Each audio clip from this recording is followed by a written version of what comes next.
Nature and अपना surrounding environment हमें खूब सारी लर्निंग अपॉर्चुनिटीज प्रोवाइड करते हैं। बस हमें एंटायर वर्ल्ड को लर्निंग एटीट्यूड से देखने एंड समझने की ज़रूरत होती है।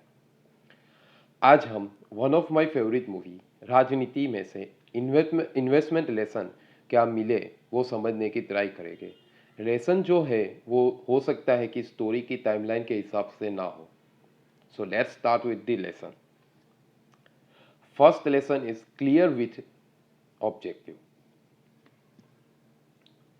अपने मूवी में देख सकते हैं कि अर्जुन रामपाल, मनोज बाजपेयी एंड अजय देवगन का ऑब्जेक्टिव एकदम क्लियर था। उनको इलेक्शन जीतना था। उसी तरह से अपना भी ऑब्जेक्टिव क्लियर होना चाहिए। Majority of the market participant के पास ऑब्जेक्टिव ही नहीं होता and they are also not clear कि उनको ट्रेडिंग करना है या इन्वेस्टमेंट। ट्रेडिंग एंड इन्वेस्टमेंट दोनों के लिए डिफरेंट माइंडसेट, साइकोलॉजी की ज़रूरत पड़ती है। दोनों एक साथ करना डिफ़िकल्ट रहता है। उसी की वजह से हमें पहले से अपना ऑब्जेक्टिव क्लियर रखना चाहिए। ट्रेडिंग करना है या इन्वेस्टमेंट करना है, एंड इन्वेस्टमेंट करना है तो वो क्यों करना है। Second lesson, future is unforeseen and uncertain, so never make much more expectation from the future. हमने मूवी में देखा था कि इलेक्शन के टाइम पर रूलिंग पार्टी के प्रेसिडेंट को हार देते आता है, उनका मर्डर किया जाता है and at last Arjun Rampal जिनका जीतने का चांस इलेक्शन में ज़्यादा था उनको भी मार दिया जाता है।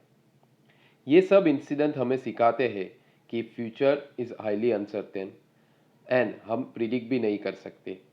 तो हमें फ्यूचर स्टोरी के बदले अभी हमारे पास क्या है उस पर फोकस करना चाहिए। स्टोरी शायद सही हो भी सकती है या गलत भी। हम उस स्टोरी के ऊपर ऑप्टिमिस्टिक या पेसिमिस्टिक नहीं हो सकते। फॉर एग्जाम्पल, जब जीएसटी नहीं आया था तब जीएसटी की स्टोरी पर बहुत सारे सेक्टर्स फोकस में रहते थे, लेकिन हम उस सेक्टर्स में सिर्फ स्टोरी पर फोकस करके इन्वेस्ट नहीं कर सकते। एंड अगर जीएसटी आने के बाद वो सेक्टर्स में इम्प्रूवमेंट हो भी सकता है या नहीं भी हो सकता, वो क्लियर नहीं होता है।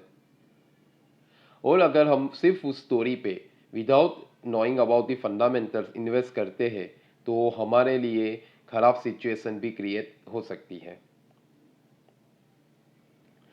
थर्ड लेसन, ऑलवेज रिमेन काम and cool, never be fall in the trap of aggression. Movie में मेरे favourite character Ranveer Kapoor and Nana Patekar थे, जो बोथ द कैरेक्टर्स को हम अगर ऑब्जर्व करें तो हमें पता चलता है कि वो बोथ एकदम काम एंड कूल रहते हैं जो भी सिचुएशंस आती है।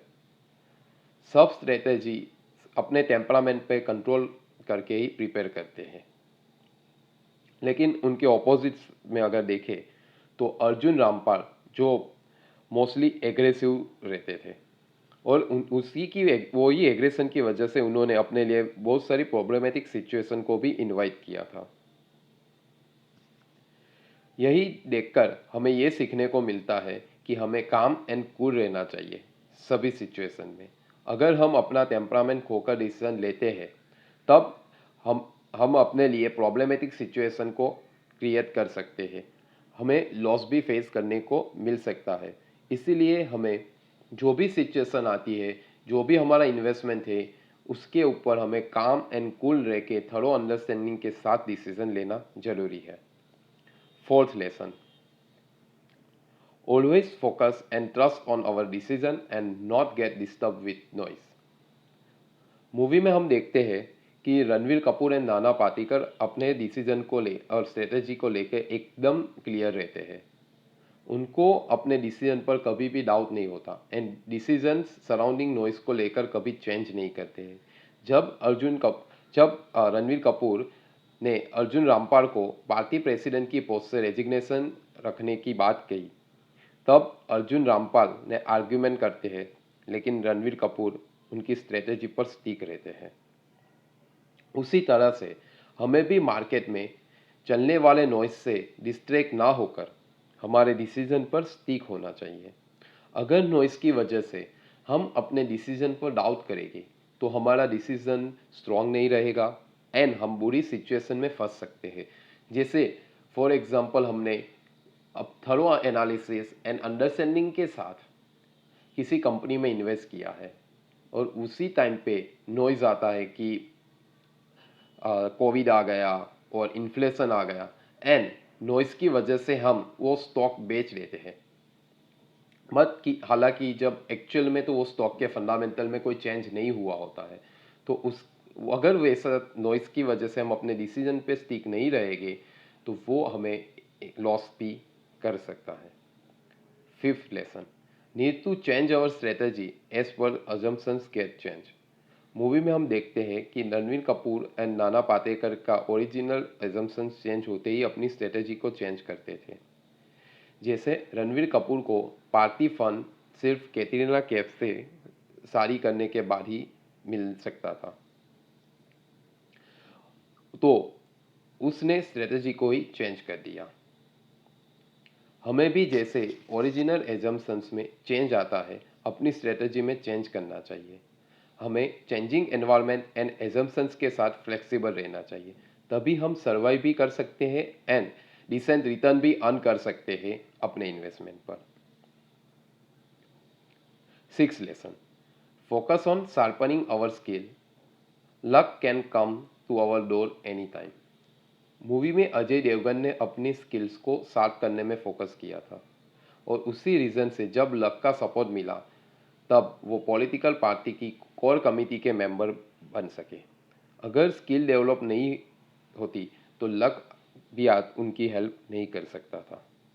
उसी तरह से हमें भी ये सीखना चाहिए कि लक एंड अपॉर्चुनिटी बार बार अपने डोर पर नहीं आती है, तो हमें अपनी स्किल के साथ रेडी रहना पड़ता है, क्योंकि जब अपॉर्चुनिटी सामने आती है तब हम स्किल डेवलप करने नहीं जा सकते। Seventh lesson, successful are not those who only appear on public platform and on media.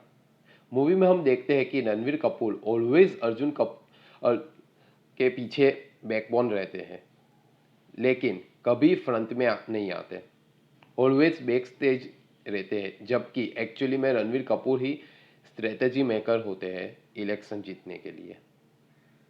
उस पर से हमें ये सीखने को मिलता है कि सक्सेसफुल वो नहीं होता जो ऑलवेज पब्लिक प्लेटफॉर्म पर रहता है। वॉरेन बफेट मीडिया में बाकी एनालिस्ट से कम आते हैं, पर सक्सेसफुल कौन है ये हम सब जानते हैं। हम जनरली बायस हो जाते हैं कि जो ज़्यादा रेगुलरली मीडिया में दिखता है हम उसी को सक्सेसफुल मान लेते हैं।